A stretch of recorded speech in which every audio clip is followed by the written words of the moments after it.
Hello friends, welcome to my channel Sushant Chess Wise. Today we are at the next topic, that is the opening for white, and today we are covering the Sicilian counter attack. We are at the part 2 of the Sicilian counter attack. Let's get to the starting position quickly. E4, C5, knight F3, E6, D4, CD4, knight D4. So after the moves NF6, NC3, Bishop B4, we reach the starting position of the Sicilian counter attack. In the previous part, we discussed the move E5, knight E4. Today we are going to see the move knight D5 in some detail. On the square D5, the knight is more secured, and the move QG4, which was double attack before, knight and the pawn both were attacked, is not that dangerous now. White here has two ways to continue.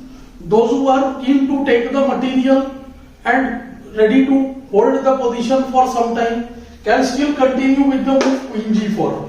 When knight C3, Queen G7 would transpose to part 1 of our Sicilian counter attack. And after the move castle,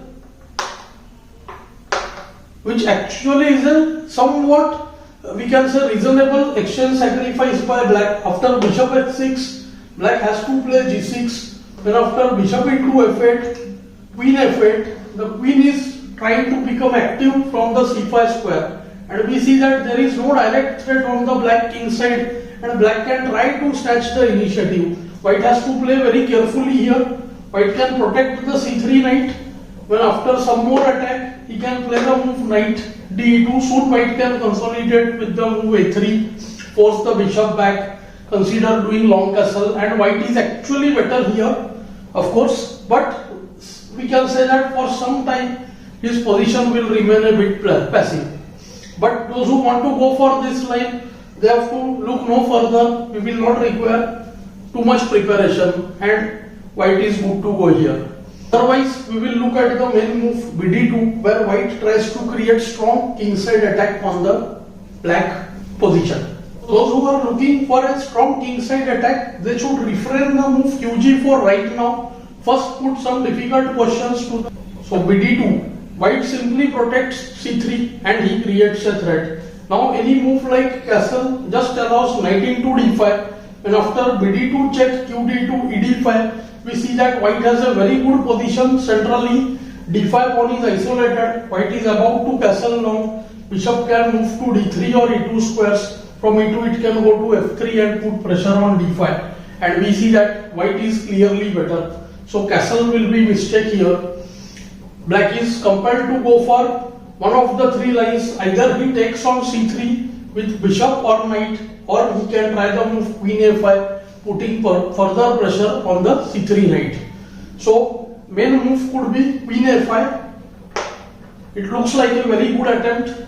After knight d5, he can take bd2, qd2, qd5 when e5 is attacked, and the position is quite reasonable, I would say. But here white has a very nice tactical idea.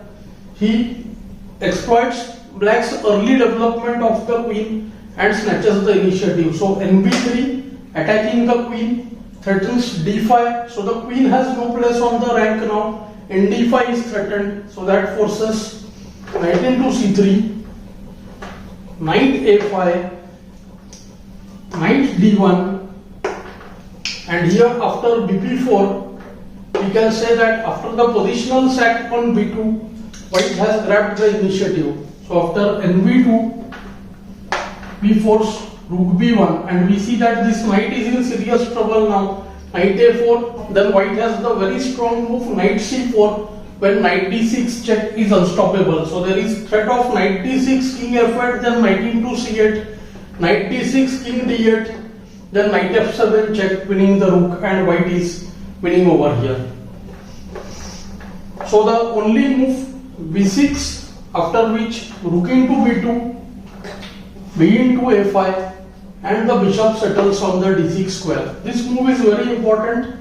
The bishop cuts across the king's path, and this rook will struggle to come out. And after the move knight c6, we see that white can just go for be2 place his bishop on f3 and kd2 followed by rook hb1, and white is clearly on top. Let's go back to the main position and see what else black has got. After queen a5, we will look at the next move, that is bishop into c3.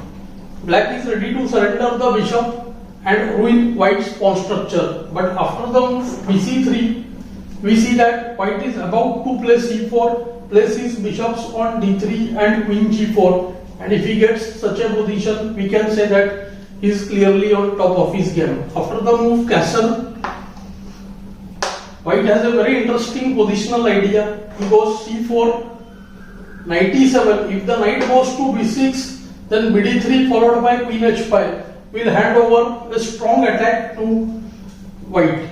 After e7, white plays bishop b4, taking control of the diagonal, especially the d6 square.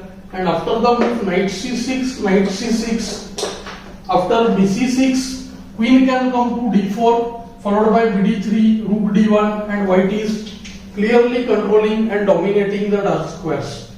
Black plays the move knight c6, and here is giving the exchange. Again after queen f8, he will have some compensation. But white plays the strong move bd6, keeping the d7 pawn blocked, and this c8 bishop will struggle, and white has a very good position here.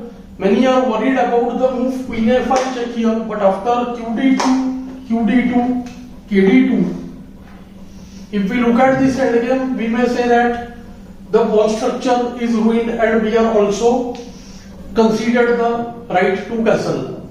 But the problem is here, white is going to soon place his bishops very actively. His bishop is coming to d3 and e4, eyeing this diagonal. Rook will come to b1 and the pawn will be on f4, and white will create a tight bind on the black position. After the move b6, white will often play c5, bc, give a pawn sack. The rook on b1 will stop the development of the c8 bishop, and we will say that the position is clearly better for white. Another very interesting option for black is the move knight e5 here. When he is using a small tactic, after b5 he wants to use queen a5 followed by queen into e5. But white sidesteps it with the move c3. When we see that f8 and e5 both are attacked, and bishop into f8 is going to win the exchange, and white is clearly better in this position. So we can say that bishop into c3 is also not a great way of playing. Let's look at the main move knight c3 now. After the main move knight into c3, again white goes b into c3. He needs to keep the bishop on d2, and the other bishop is coming to d3 when both the bishops will aim at the king side. Black prefers to keep his bishop near the king side, and now white goes for the move queen g4. So this is one of the main reasons that white has rejected to go into the previous line qg4 and take the exchange on f8. Of course, here also there are many cases where black is willing to give up the exchange, but here white will in most cases try to generate a strong attack. Let's look at a few variations here. One of the line is castle and other is the move g6. After king f8, we can see that the black squares are quite weak, and white can just continue bd3 followed by h4, h5, h6, further making the dark squares weak. Another attempt could be the move knight b5 followed by knight d6. After the move g6, white has the strong move knight b5. The knight is heading to the d6 square, and after ed, white will try to exploit and open the other diagonal for his pieces. White wants to use h4, h5 as well. So after the move a6 and d6 check, bishop into d6, e into d6, this pawn is dividing the king side and queen side into two parts. d7 pawn cannot move, c8 bishop will mainly struggle. After the move nc6 here, white goes h4. He threatens to go h5, and if black himself plays h5, then queen remains on the dark square, supports the d6 pawn and we are eyeing the g6 square now. Soon there will be bishop d3 followed by bishop into g6 sacrifices. Whenever we play bishop g6, we have to be careful about the move rook g8, and we should generally rely on the tactic based on bf7, kf7, queen f3 check followed by taking on h5, when white will get 3 pawns for the bishop and the black king will be badly placed. We can say that white is clearly better again. Black plays queen a5 trying to control the rank, and here he is also intending to use queen e5 check. That is the main idea. So h5 will allow queen e5 check. So white plays the move qg5. Little bit paradoxical. White is suddenly ready to trade the queens. After queen into g5, he goes hg5, and we see that the pawns which look doubled and weak everywhere are actually stopping all the black pawns from moving. See, the h pawn cannot move, d pawn cannot move, only hope is the b pawn. When after b4, at some point white will use a4 or c4. Bishop aims to go to d3, rooks can be doubled from the h4 square. So one of the plans could be bd3, ke2, rook h4 and rook a h1, and we see that white is clearly better here. After the move short castle, we can say that white's play is very easy. White goes for bishop h6, g6, and of course he is not interested in bishop f8. He goes for the move h4. When white's attack is very strong, at least at the lower level, white's chances of winning is very easy. Let's say after the move rook e8, h5, if bishop f8, then h into g6, followed by bishop d3, and we see that there is no defense to the move bishop g6, fg, queen g6, king h8 when bishop f8 would mate in the next move. After qh4, qg7 or something. So after nc6, we see that bg6 leads to a winning position. After knight into e5, we have got bishop h7 double check when white would win the game. Let's play the moves. Knight c6, bishop g6, knight into e5, bh7 check, king takes h7 and bishop f8. It's game over. Queen h4, rook into h4 or qg7 mates. Let's look at the correct move for black. After h4, black should try the active move queen a5, creating attack on e5 and the c3 squares. Now of course queen into c3 is a major threat, so queen g3 keeping control of all the dark squares, and again here if rook d8 is played, then h5 is very strong. So black should forget about defending his exchange anymore, and he should try to generate counterplay in the center.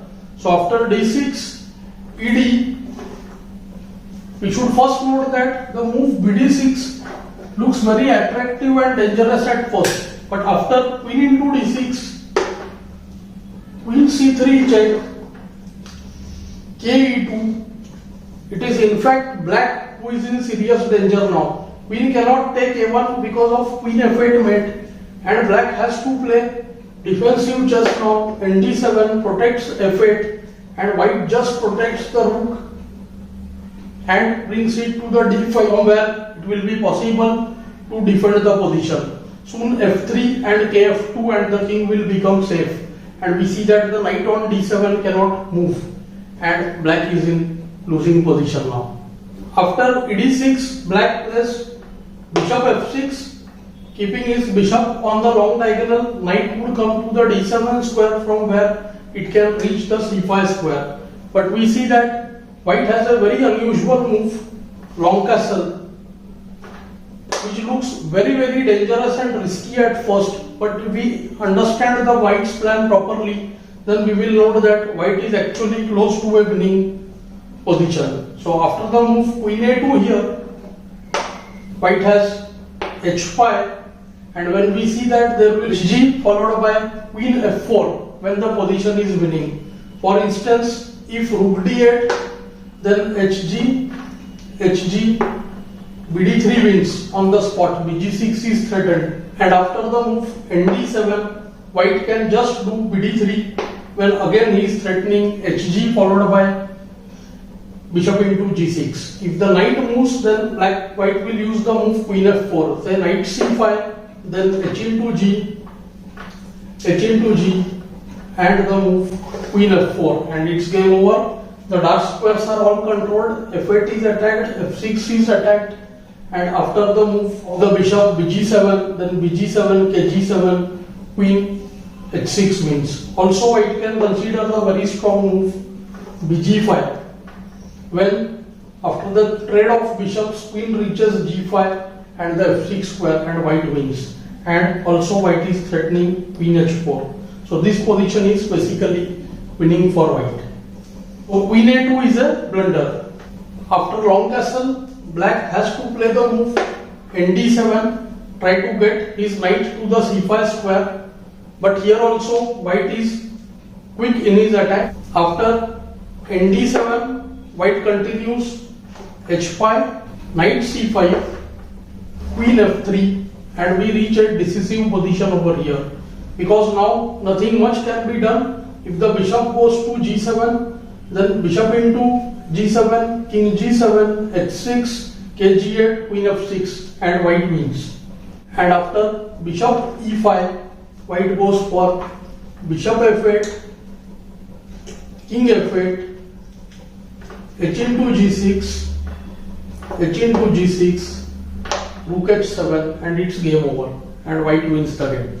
So basically we can say that white refused to take the exchange in order to generate a strong attack on the black king. I hope you are finding these lessons useful. Do like, share and subscribe the channel. Thanks for your time.